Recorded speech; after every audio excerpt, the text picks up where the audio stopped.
You always thought the room just felt off, like maybe the paint color was wrong or the light never hit the walls quite right. But it wasn't the decor. It was the gaze, that cold, quiet pressure you felt at night. Not fear exactly, but something deeper. Observation, presence. The kind that made you sleep with the covers higher than necessary. The kind that made you avoid that one corner near the closet, not because something was there, but because something remembered. You didn't have the language back then, but now you're starting to understand. Chosen one, your childhood bedroom wasn't just a space. It was a container, and something inside it was watching, not with human eyes, with something older, something patient. That room held you like a study subject. It learned your rhythms. When you cried, when you prayed, when you felt unseen, you thought it was just your house growing up, but it was more than brick and plaster. It was built with intention, spiritual architecture disguised as suburban normalcy. You didn't just live there, you were stored there, tracked, tagged. And the house? It adapted. Every time your spirit broke a little, the walls absorbed it. Every time you whispered a wish, the ceiling caught it like a net. You were growing, but so was the house's hold on you. You felt it your whole life, like you left a version of yourself there, and you did. They always tell you, it's just a house, move on. But how do you move on when your body reacts every time you drive past it? When your chest tightens and your dreams drag you back into its halls like you're still 7 years old and trying not to cry? That house knew your spirit before you did. It imprinted you, and it's been calling you back, not with love, with programming. Every flicker of nostalgia, every wave of guilt for wanting distance, every dream where you're standing in that hallway again. It's not innocent. It's the room reminding you, I still have your echo, I still have your younger self, I still have access. You never questioned why the air felt heavier in that room than anywhere else, why the toys faced the bed like guardians, why the wallpaper peeled in places no moisture ever touched, why you always felt like something shifted when you left for school. The truth?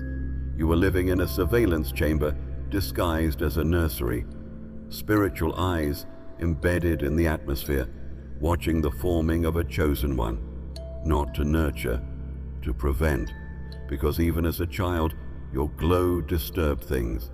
It triggered forces that weren't ready for your awakening. So they watched, silently, strategically. And now that you're waking up, that room is trembling. You think you've left, but energetically, part of you is still asleep in that bed, still watched, still scanned, still coded.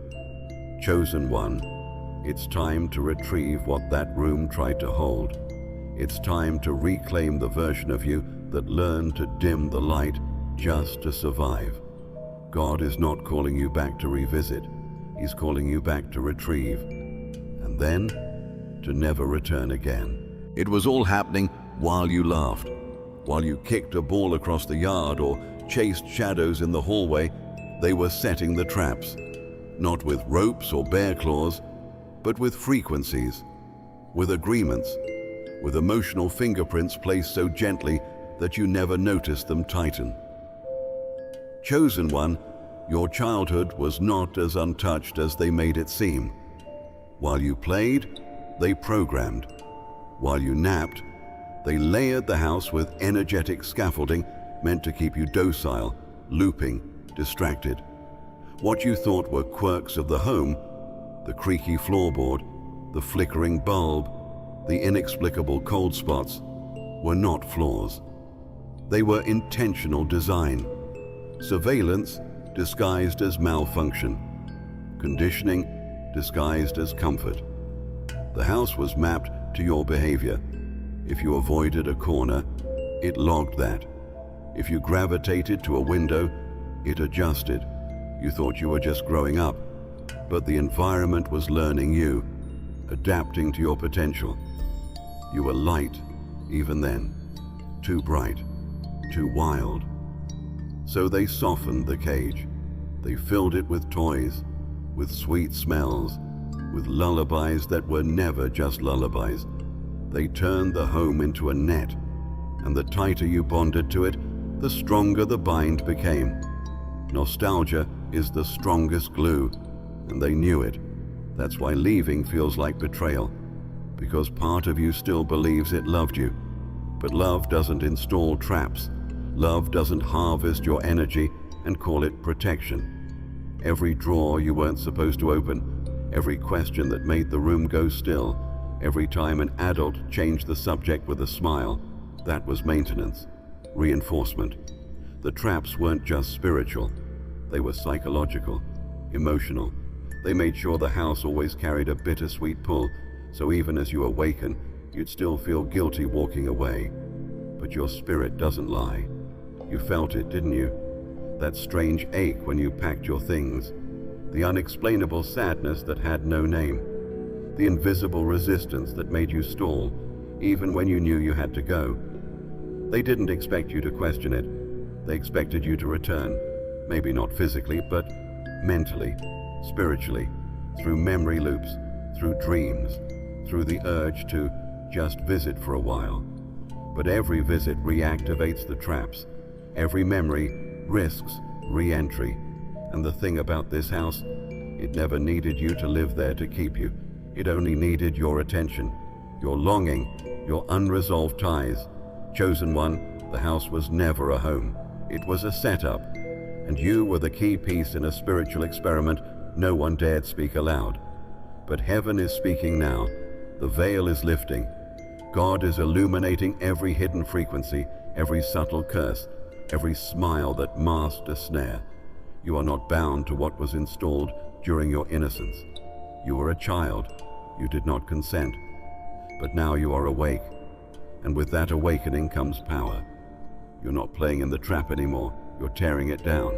You always told yourself it was the house settling, the wood creaking, the wind brushing against the siding. But deep down, you knew. Those weren't noises. They were messages. Whispers from the staircase, timed too precisely to be random. Always just as you reached the top step. Always when you were alone. They didn't speak in words. Not at first. Just feelings. Sensations. Goosebumps that arrived before thought. You brushed them off as nerves. Childhood imagination. But chosen one, it wasn't in your mind. It was in the walls. That staircase wasn't just a way up. It was a channel. Certain places in the house acted like receivers. And that staircase? It was a conductor.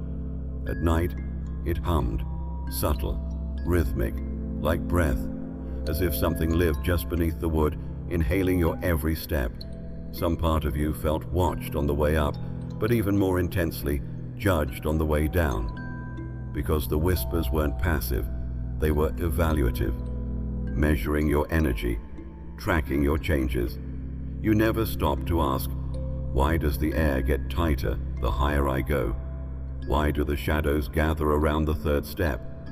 Why does your name, your full name, sometimes echo in your head just as you reach the bottom?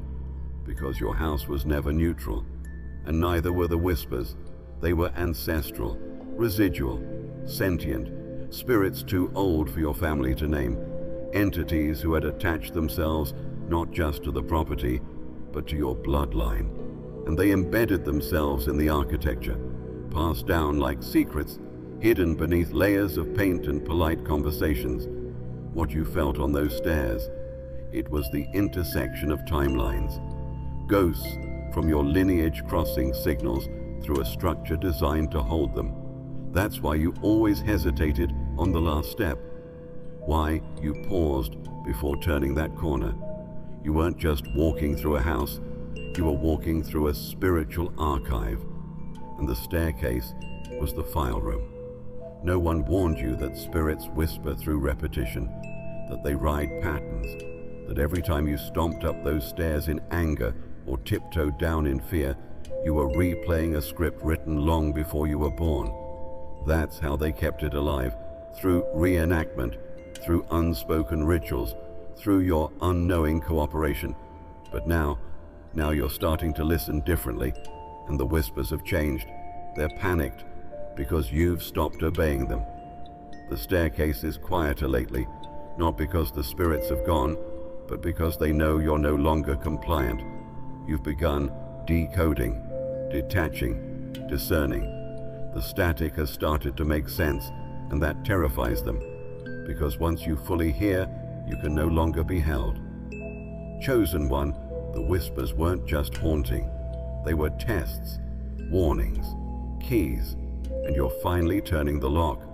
The house knows it, and the staircase, it's holding its breath.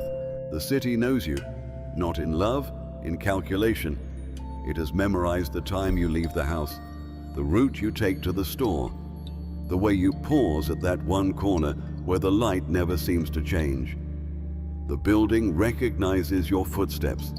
The systems log your motion. The frequency of your life has been looped through a digital and spiritual grid, not just by machines, but by entities assigned to keep you grounded, distracted, sedated. You think it's just routine, but in the spirit, it's surveillance. Chosen one, you've become predictable, and heaven is calling you to interrupt the loop. What you thought was safety has become programming. The same coffee, the same window, the same locked door, the same thoughts cycling back every night. This is not comfort. This is containment. You were never meant to be decoded by this city, but you've stayed long enough for the atmosphere to build a blueprint of your rhythm. That's why you feel watched. That's why the dreams repeat. That's why small things, flickering lights, repeating numbers, phantom sounds, are starting to spike around you. The system is responding to your awakening. It's trying to lure you back into automation, because the moment you shift your frequency, you become unreadable to them. You were never supposed to live this long under the same roof of conditioning. They hoped the city would wear you down, that the lights and sirens and cycles would lull you to sleep, that the childhood home would tether you emotionally while the city coded you energetically. But it's not working anymore. You've started moving differently, thinking differently, praying differently, and it's destabilizing their hold. That's why your body feels electric lately, why silence has become louder, why random faces in the crowd feel familiar, like watchers, because they are. You weren't just born into a family, you were placed in a zone, a region, a grid of spiritual influence that tried to cap you.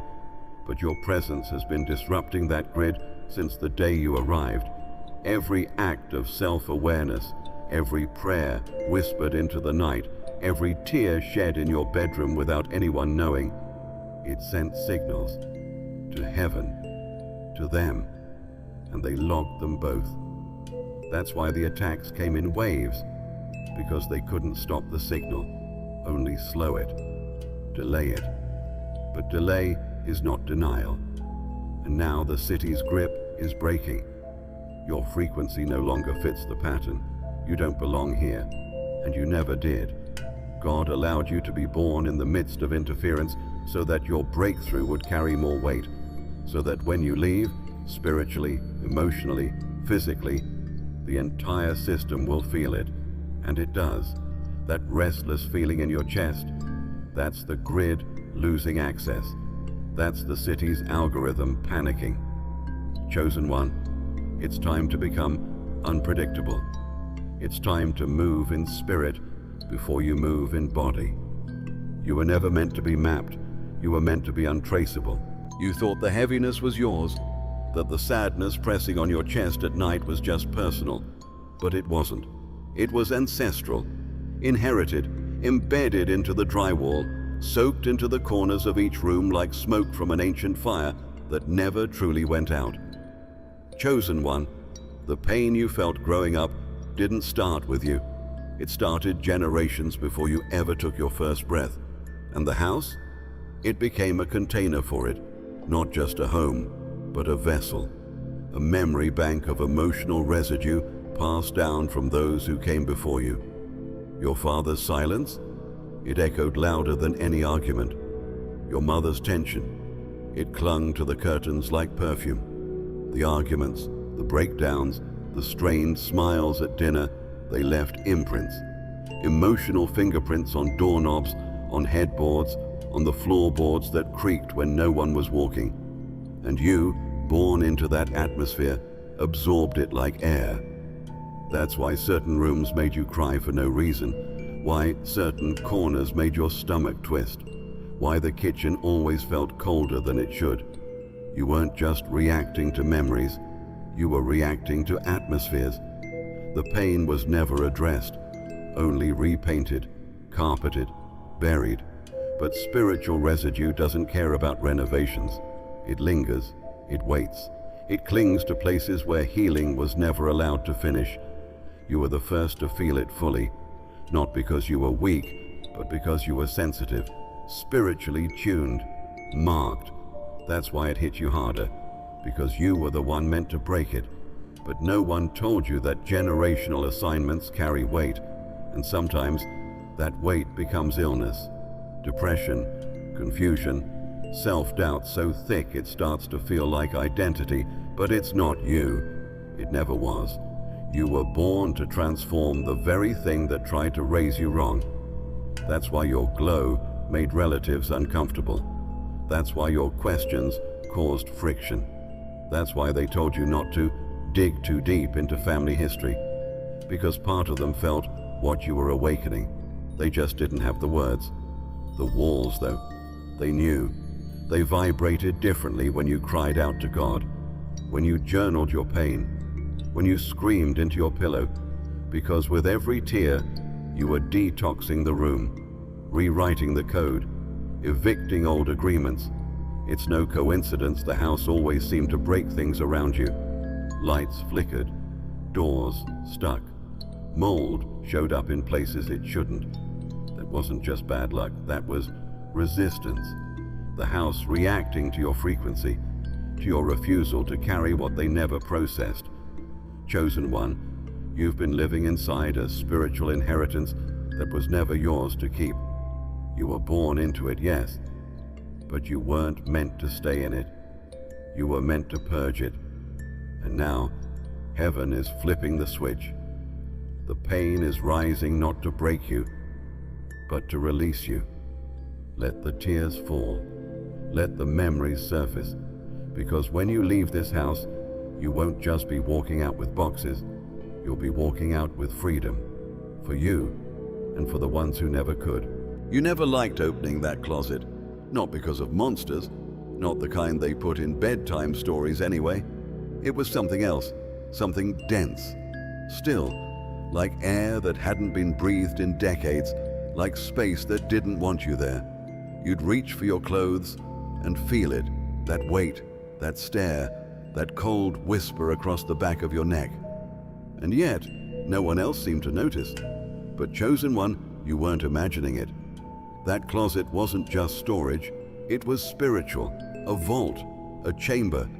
And what it was holding was you, not the you became, the you were told to hide, the parts of you that were too bright, too sensitive, too much, the emotions you weren't allowed to express, the anger you swallowed, the tears you silenced, the dreams that didn't fit the family mold. You tucked them all away in there, out of sight, out of mind, because the world around you said they were inconvenient, embarrassing, unwanted. And the closet became a silent contract. If I leave these parts of me here, maybe they'll love me more. Maybe I'll be easier to raise, easier to accept. And the house agreed. It sealed them in. But what you locked away didn't die. It waited. It grew under the floorboards of your mind. It matured in secret. It became a shadow, not evil, not dark in the way they warned, but neglected, rejected. And now it's knocking. That's why the closet shows up in your dreams. That's why you feel that strange pull to open it again, not physically but spiritually, because your shadow isn't here to hurt you. It's here to return your power, to show you what you left behind in your attempt to be lovable. And chosen one, It's time to reclaim it. There are memories in that closet, scenes you forgot on purpose, glances, phrases, moments that told you who you weren't allowed to be. And as painful as it is to revisit, you must. Because your freedom is not just in walking away from the house. It's in extracting every part of yourself the house convinced you to leave behind. You are not whole until you go back for her, for him, for the version of you who cried into your pillow with a mouthful of questions and a heart full of light no one saw. The enemy loves closets, loves when gifted children self-abandon to survive, because he knows that when you reunite with your shadow, you stop apologizing, you stop shrinking, you stop obeying fear, and that's dangerous.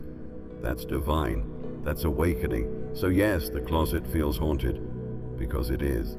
Not with demons, with fragments of you, screaming to be seen, ready to be freed. God is handing you the key now. The spiritual lock is breaking. The version of you that you buried is rising, radiant, resilient, reassembled. Go open the door, chosen one. Your shadow isn't your enemy, it's your return. You used to stare at them, didn't you? The framed moments on the wall, the smiling faces arranged in perfect stillness, snapshots meant to prove everything was fine, but something always felt off, like you were looking at a performance frozen in time, like the smiles were too wide, the spacing too symmetrical, the eyes too still. Even as a child you could feel it. These weren't just memories, and they were cover stories, carefully chosen, spiritually coded. Chosen one, family photos were never just about remembering, they were about masking. Each image wasn't just a memory, it was a spell, a spiritual attempt to overwrite the truth. You felt it every time you looked into your own eyes in those pictures. That hollow tug, like your spirit wasn't really there. Like it had been instructed to sit still and smile while something else clicked the camera. These images became altars, hung with pride, shown to guests, used as proof. Proof that the house was safe, that the family was united, that your childhood was whole. But beneath every pixel was pain, repression, agreements. Behind every forced grin was a story no one was willing to tell. You don't just remember the photos, you remember the moment before them, the argument before the smile, the tension in the room, the fake laughter, the way someone said, "Just act normal," and you obeyed. You became a prop in a picture meant to deceive. But the spirit doesn't lie, it remembers. That's why those photos started to feel eerie, why looking at them now makes your stomach tighten. They don't reflect who you are, they reflect who you were asked to be. And here's the part no one tells you. Photos capture energy, not just faces, not just moments, frequencies, emotional imprints. That's why some of them feel cursed, why some draw you in and others repel you. That one photo where your sibling's smile doesn't quite reach their eyes. That group portrait where everyone's touching, but no one feels connected. That birthday shot where you were the star of the day, and yet somehow invisible. These are not just bad memories. These are psychic recordings, spiritual still frames, and some of them still have a grip on you. You've walked past them in your current home, or seen them pop up in boxes during a move, and something in you tenses. That's not nostalgia, that's your soul reading the energy embedded in the frame. And God is trying to show you something. These weren't just artifacts, they were programming tools. And now that you're awakening, you're being called to deprogram, to release the image that was crafted for you and reclaim the one heaven originally designed. Chosen one, you are not the version of you trapped in that photo. You never were. That photo is a tombstone of a false identity. You've outgrown the narrative. You've outlived the disguise. It's time to take down the frame, spiritually and physically. It's time to speak aloud. That was never me. That is not my story. I release the image, and I reclaimed the light. You were always warned, maybe not with words, but with tone. That door was different. It wasn't locked with a key, but with energy. You felt it every time your hand brushed against the handle. A pause, a chill, a hesitation no one taught you, but you learned anyway. You told yourself it was just a basement, just an old storage room, but your spirit knew better. Chosen one, that door wasn't just physical. It was a gate, and you were never meant to open it until now. Basements are where families hide what they can't face upstairs, boxes of the unspoken, dusty corners of unfinished healing, childhood artwork next to broken heirlooms, forgotten photos beside relics of unresolved trauma. But in your house, it wasn't just neglect. It was spiritual strategy. That basement was a vault, a hiding place for every generational secret no one dared speak aloud, every addiction, every betrayal, every spiritual contract inked in silence. It sank. It settled in the floor beneath your feet, and they hoped you'd never feel it, that you'd grow up, move on, and leave it buried. But you felt it. Every time you played above it, something watched. Every time you laughed too loud, something stirred beneath the floorboards. The tension in the kitchen, the strange chill in the hallway above, it all traced back to what was below. Because in the spirit, buried doesn't mean gone, and what's hidden doesn't die. It waits.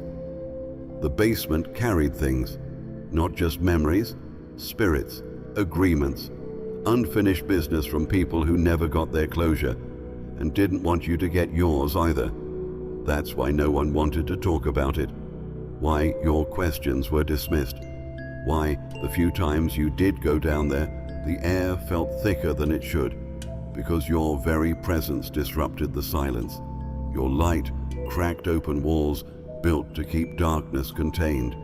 They told you to ignore it, but your spirit never could. And now you're remembering. God is drawing your awareness downward, not to scare you, but to show you that what was hidden wasn't harmless, that the foundation of the house you called home was soaked in secrecy, that the floor beneath your childhood was built on silence, shame, and suppression. And you, chosen one, were the first to carry enough truth to shatter it. Opening that door isn't about walking into a room. It's about facing a pattern, the one that has followed your family for decades, the one that kept repeating because no one named it. But when you open that door, spiritually, emotionally, prophetically, the cycle ends, because light, once introduced, cannot be ignored. And your light, it's breaking centuries of bondage. You've lost count of the dreams by now. Sometimes it's the hallway, sometimes it's the front door. Sometimes you're standing in your old bedroom, but everything's off. The furniture is the same, but the shadows don't fall right. The people are familiar, but they don't speak. You wake up unsettled, brushing it off as nostalgia or stress. But chosen one, these aren't memories. These aren't dreams your mind invented. The house is dreaming you. There is such a thing as psychic architecture. Buildings that record, react, and replay. Structures that once held your presence and now refuse to release it. You think you left that house years ago, but part of you never made it out. The house knows your energy signature, your footstep rhythm, the pitch of your childhood cry. And now that your frequency is rising, it's calling for re-entry, not to welcome you, but to pull you back. The dreams are intensifying because the house senses your detachment. It's panicking. It's losing hold. That's why in the dreams, the doors won't open. That's why the windows feel sealed, why you run but never escape. Because in the spirit, the house is trying to anchor your soul to its blueprint. Every hallway in your dream is a corridor of memory. Every room is a loop. And the house, yes, the actual spiritual entity formed from the energy of generations before you, is trying to finish its assignment. which was never to protect you. It was to contain you. There's a reason the dreams always feel urgent but never reach resolution. You're being baited, pulled back to investigate what your spirit already outgrew. The house is losing its food source, and its last attempt at survival is through your subconscious. That's why you often wake up tired, drained, shaken, not because your dreams are fake, but because your energy is actually visiting. Spiritually, you've been astral tethered to a past structure, and now God is cutting the cord. Chosen one, not every dream deserves your attention. Some are mirrors, some are memories, but some are maintenance. You are not just dreaming of the house is reaching for you. And that's why heaven is speaking louder now. That's why your sleep feels spiritual, because God is interrupting the loop. The house wants you back inside its script, but God is editing the page. You've seen signs lately, clocks freezing in the dream, lights refusing to turn on, loved ones appearing with blank eyes. Don't be afraid. These are spiritual metaphors, clues, warnings. You are not crazy. You are being delivered. It's time to take authority, even in sleep. Declare over your rest, I no longer live in that house. I no longer serve that atmosphere. I retrieve my spirit from every place trying to claim me. Because the house will keep dreaming you until you declare you're no longer available. At first, you thought they were just physical. Hairline fractures along the edges of the baseboards, a subtle tilt in the floor, doors that didn't close quite right. Everyone said, that's just how old houses are. But your spirit said otherwise. Chosen one, those weren't just signs of age, they were signals, spiritual evidence of a faulty design, cracks that didn't form overnight but over generations. God let you see them not to scare you, but to awaken you, because He knew you'd be the one to finally name the structural lies. This house wasn't just built on land, it was built on secrecy, on silence, on survivalism disguised as strength. The foundation was poured while people were still bleeding, spiritually, emotionally, ancestrally. No one checked the soil, no one asked what curses were buried beneath it. And now the house is groaning, not because it's weak, but because you're strong. Your discernment has increased, your frequency has changed, and what was hidden beneath the surface is no longer stable under your truth. You see it now, the way love was taught in fragments, the way loyalty was demanded but never modeled, the way control dressed up as care. You used to think it was just how families are, but now you know. That's not love, that's programming. And the cracks started the moment your spirit stopped accepting the script. That's why the arguments got louder when you asked deeper questions. That's why you felt like the black sheep when you tried to bring light. Because this house was built to suppress your kind of truth. And yet, God is letting it fall apart, slowly, then all at once. You're seeing spiritual termites, belief systems that crumble when pressed, patterns that echo too perfectly, conversations that glitch when you say something outside the family frequency. You're not imagining it. These are the fault lines, and you were never meant to patch them, you were meant to escape them. You don't fix a foundation that was cursed at the paw. You leave, you rebuild, with God, on rock, not sand. But the house doesn't want you to see that. It wants you to normalize the tilt, to blame yourself for the uneven weight. But chosen one, your light isn't the problem. It's the reason the cracks are visible. You're not breaking the house, you're revealing the truth. And that's why God keeps showing you things others refuse to see. He's preparing you to leave, not in rebellion, in revelation. You don't owe your life to a structure that was designed to hold your trauma. You owe your obedience to the God who's showing you where the fractures really lead. And once you see the cracks, you can't unsee them. You're not crazy, you're clear. And clarity always comes before the shift. This isn't about condemning where you came from, it's about freeing who you are. The foundation is crumbling. Let it. You were never meant to build your life on what was already broken.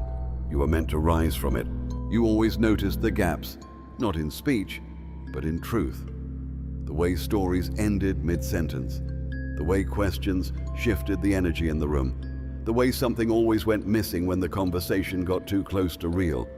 Chosen one, you were born into a lineage that survived by silence. Silence was currency. Silence was safety. But you were the question mark in a house of periods. The whisper that broke their patterns. No one taught you how to feel it, but you did. Even as a child, you could sense when a subject was off limits. You felt the temperature drop when certain names were mentioned. You watched the flicker in your mother's eyes, the tension in your father's shoulders, the way everyone smiled through their teeth and changed the topic too quickly. And one day you asked, "Why don't we talk about that?" And everything in the room turned on you. They didn't get angry because you were wrong. They got angry because you were right. That silence wasn't peace. It was protection of patterns, of legacies, of spiritual contracts no one wanted to admit existed. You were the first in generations to ask the real questions, to break the unsaid rules, to feel the energy behind the words and not settle for the script. That's why you always felt a little bit outside, not because you weren't family, but because you refused to be familiar. God gave you that sensitivity for a reason. You were never meant to fit comfortably into dysfunction. You were meant to expose it, lovingly, prophetically, without shame, but without silence. And that gift, it made you dangerous to the system that raised you. That's why they labeled you too emotional, too much, too deep. But deep is what it takes to dig up a buried curse. And you were the only one with the courage to pick up the shovel. The enemy tried to make you believe your voice was the problem, that if you just stopped speaking up, stopped asking, stopped crying, everything would be easier. But God didn't place you in that house to be easy. He placed you there to be exact, to be surgical, to locate what had been hidden for centuries, and to ask, why do we call this normal? You weren't just breaking the silence, you were breaking a spell. And now, the house feels nervous when you visit. Conversations feel shorter. People stumble over their words because your presence awakens the part of them still trying to sleep. You carry truth, not for confrontation, but for cleansing. And that's why the atmosphere shifts when you walk in. Chosen one, you weren't sent to shame your family. You were sent to free them. But freedom always begins with discomfort. Keep asking, keep speaking, keep seeing. The silence didn't birth you, the truth did. And the truth is what sets the house on fire or free. There's a mirror in the hallway. You know the one. It was always there, always watching, always quietly asking you to check yourself before you left the room. You didn't realize it then, but you adjusted yourself in front of it more than you should have. Fixed your hair, straightened your shirt, rehearsed your smile, and somewhere along the way, you stopped looking for yourself and started looking for approval. But chosen one, that mirror never reflected you. It reflected who the house needed you to be.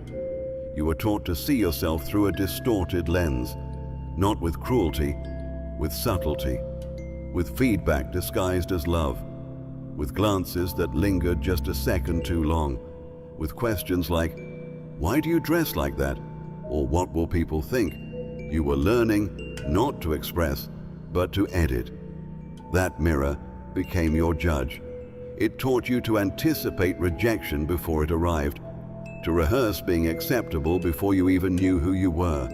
It was never about your reflection, it was about your programming. And you obeyed. You learned how to show up as someone easier to digest, quieter, smarter, smaller, less strange, less spiritual. You left your real self in the corners of your room and showed the house the version that wouldn't disrupt the peace. But your spirit never agreed. That's why the mirror always felt off. Why the light in the hallway never quite hit your face right. Why you sometimes caught your reflection blinking slower than you did. Because you weren't seeing your image, you were seeing an identity projection, crafted by generational expectations, reinforced by the silence. And here's the truth they never told you. Mirrors can hold spirits, not just reflections, energy, memory, trauma, spirits of perfectionism, spirits of shame, spirits of performance. The hallway mirror held them all, and every time you passed by, they whispered, "Are you enough today?" They didn't speak with words, they spoke with discomfort, with that twist in your gut, that ache in your chest, that feeling that said, "Don't let them see the real you." You weren't paranoid, you were discerning. But now, you're awakening, and that mirror, it doesn't recognize you anymore. You've stopped adjusting yourself for spaces that shrink you. You've stopped accepting lies about your worth. You've started to see with spiritual eyes, and the mirror can't hold your frequency. That's why it feels hostile now, why the hallway feels tight, why your reflection looks sad, even when you're not, because what that mirror reflects is no longer true. You never had the words for it, but you felt it. Eyes on you when no one was there. That thick sensation of presence when you tried to sleep. The feeling that something was observing, not curiously, but strategically. You chalked it up to childhood fears, called it overthinking, dismissed it like everyone told you to. But chosen one, you were never paranoid. You were perceived, watched not by human eyes, but by spirits assigned to track your becoming. The house had watchers, not protectors, monitors. These weren't ghosts. They were familiar spirits, entities attached to your bloodline, assigned to ensure the cycle stayed intact. They didn't need to haunt you. They only needed to study you, to log your patterns, to note your triggers, to report every moment you considered changing the script. That's why every time you tried to break a generational habit, speak your truth, feel your emotions, dream out loud, something pushed back. The watchers weren't there to hurt you directly. They were there to redirect you, subtly, repeatedly. They whispered things like, "Don't say that. That's not safe. That's not how we do things here." And you listened because the feeling of being watched made you question your instincts, made you small, made you compliant.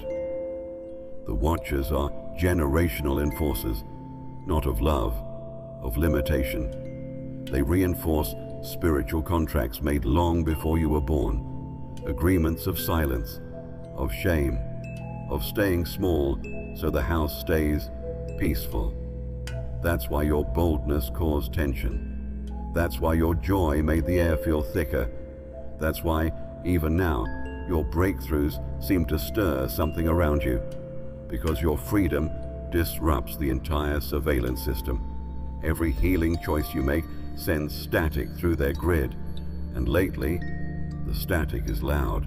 You've been waking up with strange dreams, hearing things in the silence, feeling the room shift when you pray. It's not just awakening, it's exposure. God is revealing every presence that's tried to mask itself as memory, and the watchers are nervous because you're not a child anymore, and you're not scared anymore. You've been anointed to see, not with physical eyes, but with spiritual discernment. You're starting to sense the difference between fear and warning, between intuition and interference, between nostalgia and spiritual entrapment. And that difference, it's everything. Because once you identify the watcher, you can cancel its assignment. Chosen one, you don't have to accept surveillance as a symptom of sensitivity. You have authority. Through Christ, you have the power to evict. Declare it now. Every familiar spirit watching me, your assignment is cancelled. I am not your contract. I am not your container. I belong to the Most High. The watchers were counting on you staying asleep, but you're not. You've awakened. You're alert, and you've just turned toward what once studied you in secret. And when a chosen one locks eyes with the unseen, the entire spiritual landscape begins to tremble. You used to think it was just allergies, just stress, just something in the air. But no matter how many remedies you tried, something never quite left your body. Fatigue that clung to your skin like fog, headaches that pulsed on cue, breathing that felt tighter in one room than the next. Chosen One, that wasn't just illness, that was interference. And the source, it wasn't the floor, it was above you. It was the ceiling. Every time you laid down, something felt heavy, not emotional, atmospheric, like the air was pressing inward, and it was. The ceiling wasn't just a structure, it was a spiritual lid, installed long before you understood spiritual warfare, not by your parents, but by the patterns they inherited. A ceiling placed there to cap you, to limit your prayers, to restrict the rise of your spirit. And your body? It felt every inch of it. Mold showed up in the corners no matter how often they cleaned. Paint peeled without reason. Leaks formed from nowhere. And while the adults blamed the plumbing, your spirit whispered, "This isn't just water, it's warning." The atmosphere above your head had been compromised. Every ache, every phantom fever, every strange fatigue, it was part of the house's assignment to keep you sedated, distracted, disempowered. You weren't sick, you were spiritually suffocated. You were glowing too early, speaking truth too soon, waking up too fast. And the ceiling, that invisible agreement made by the generations before you, couldn't hold that kind of light. So it started to fall apart. Slowly, quietly, with symptoms that doctors couldn't explain. That's why tests came back normal, while your body felt anything but. Because the root wasn't in your blood, it was in your atmosphere. The ceiling holds everything a family refuses to face. Secrets rise like heat. Trauma, untold stories, unconfessed sins, they all ascend and settle above. And you, Chosen One, were born sensitive to it. That's why you couldn't sleep facing that direction, why you moved your bed, why you dreamed of floating. Your spirit was trying to rise beyond what the ceiling allowed. And now God is revealing the truth. The structure above you was never designed for your expansion. But here's the shift. You were never meant to live under ceilings. You were designed to carry open heaven, to operate with no cap. And that's why your sickness was never just about the body. It was about your spirit rejecting limitation. Every symptom was a signal. Every headache was a flare. Heaven was alerting you. This is not your ceiling anymore.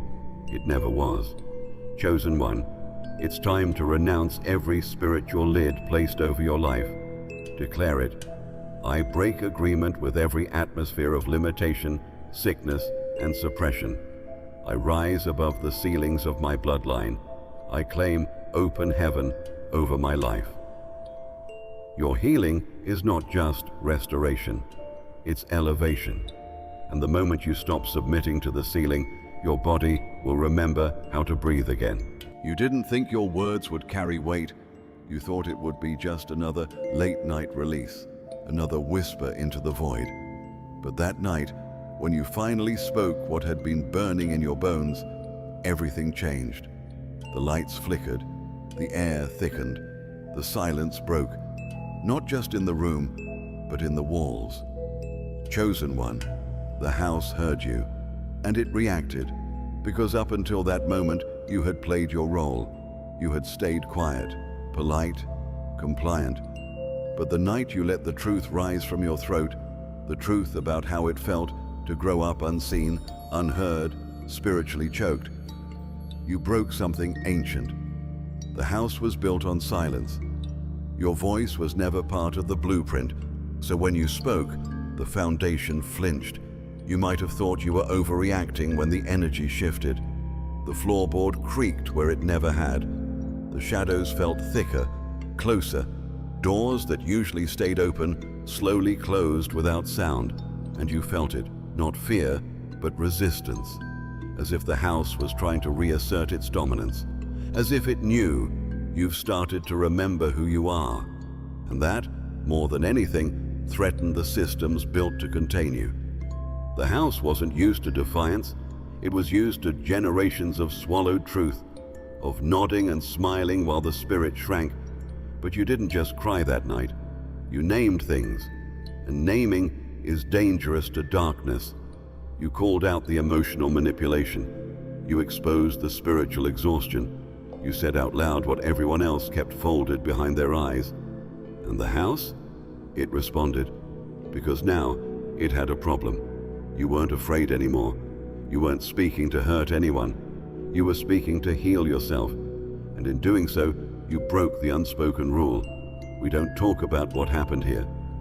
But the curse rides that rule. It feeds on compliance. It hides in pretty family photos and memories told through rose-colored glass. And you shattered that illusion in a single sentence. That's why you felt sick afterward. That's why the air felt heavier. You stirred something. Not evil, exposure. God watched that night. Heaven leaned in. Because when you finally spoke, your angels moved. Their assignment had been waiting for your voice to give the signal. And once you did, the atmosphere shifted. Not in fear, in alignment. What once held you now had to respond to your authority. Chosen one, that night wasn't a breakdown. It was a breach. You pierced a veil that generations tiptoed around. And now, the house knows you're awake. It will try to pull you back with memories, with guilt, with phantom comfort. But the shift has already occurred. You can't unspeak the truth. You can't unsee the patterns. You can't unfeel the trembling that followed your revelation. That was the sound of a spell breaking, a structure buckling, a curse unraveling, and it all began the moment you opened your mouth. This isn't just about moving out. This is about escaping before the edit begins. Because the house has one last strategy, chosen one. And it's not to hold you physically, it's to rewrite you. You've already broken the silence. You've already cracked the foundation. But the longer you stay, the more it will try to rearrange the narrative. Make you doubt what you saw, minimize what you felt, romanticize what almost destroyed you. The house knows it can't keep you, so now it wants to rewrite you before you go. You've seen it happening already. The sudden sentimentality, the weird urge to visit one more time, the memories that start softening in your mind, the guilt that creeps in when you try to speak the truth. That's not nostalgia, that's a spiritual tether fighting to remain intact. Because the house doesn't need your body, it needs your agreement. And if it can't have your compliance, it will settle for confusion. It will send the photos, the dreams, the family members who just want to talk, the invitation to revisit the past through a more understanding lens. It will remind you of the birthday parties, the holidays, the hallway where you learned to walk. And none of it is fake, but not all of it is clean. Because that house holds both warmth and warfare, both joy and generational pain. And if you're not careful, the sweet moments will start to eclipse the parts that nearly killed your spirit. You are at a spiritual crossroads now, and heaven is issuing a clear command. Leave now, or be rewritten. Because to stay too long, in body, in thought, in emotional memory, is to give the house time to begin the rewrite, to recast itself as a sanctuary instead of a trap, to recode your pain as overreaction, to revise your awakening as rebellion. This is how cycles start again, not because people are blind, but because the atmosphere edits the truth until it fits the old pattern. But you are not part of the old pattern anymore. You were never meant to die in a house that couldn't contain your growth. That home was the womb, not the world. And just like any womb, there comes a time where staying becomes suffocating, painful, risky, and what once gave life starts threatening it. That's why everything is uncomfortable now, why you feel the restlessness in your chest, the headaches, the urgency. These aren't emotional reactions, they're prophetic signals. Chosen one, don't ignore them. When heaven calls you to leave, it's not just for your sake, it's for everything you're meant to birth. You cannot carry revival and still sleep in a room built for suppression. You cannot preach freedom and still be bound by memories dressed as comfort. You cannot be rewritten. Leave now.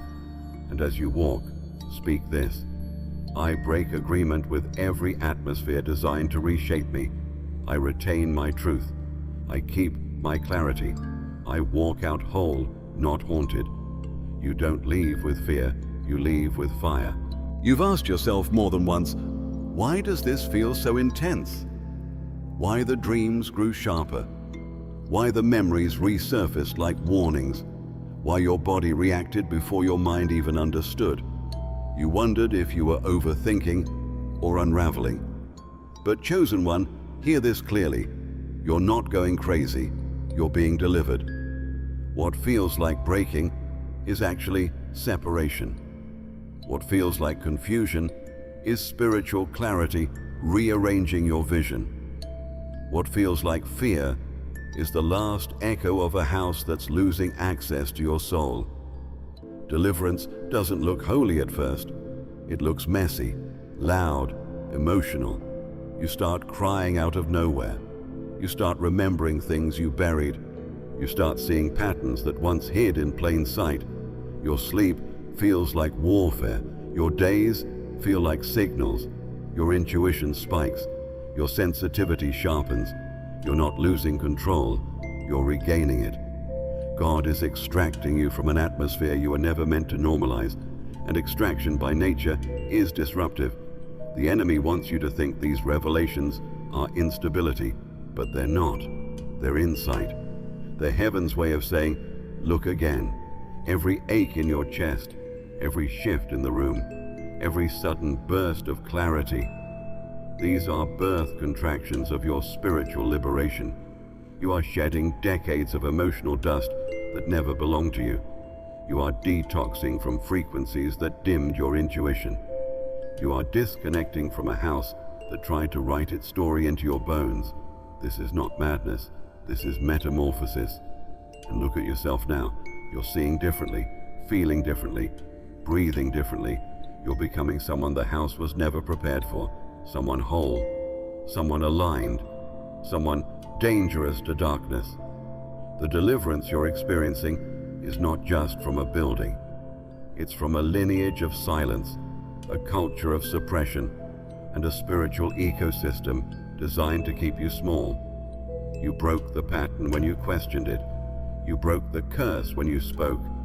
You broke the cycle when you chose clarity over comfort. And now, heaven is calling you into a new place, not just physically, but spiritually. A place where your gifts won't be misread, where your sensitivity won't be mocked, where your truth won't be inconvenient, where the atmosphere won't rewrite your identity. You are stepping out of trauma-built architecture and into God-built territory. The shift you feel is not instability, it's relocation. Don't let the final trembling fool you. The closer you get to freedom, the louder the old chains rattle. The more peace you embody, the more chaos tries to cling. But it can't hold you anymore. Not after everything God has unveiled. Not after everything your spirit has reclaimed. Not after everything the house has confessed through cracks, dreams, and memories. You're not breaking, you're breaking out. Chosen one, inhale, exhale, feel that. That's deliverance. That's heaven saying, you're free now. You don't owe the house anything, not your loyalty, not your silence, not your sadness. You leave behind only what was never yours. And you walk forward with everything God protected in you all these years, your vision, your discernment, your authority, your truth. If you have come this far, it is crucial that you watch this next video here. But be warned, it is not for the faint of heart, for only the true chosen ones can handle this video. If you would like to also donate to help keep the channel going, our Buy Me a Coffee link will be in the description.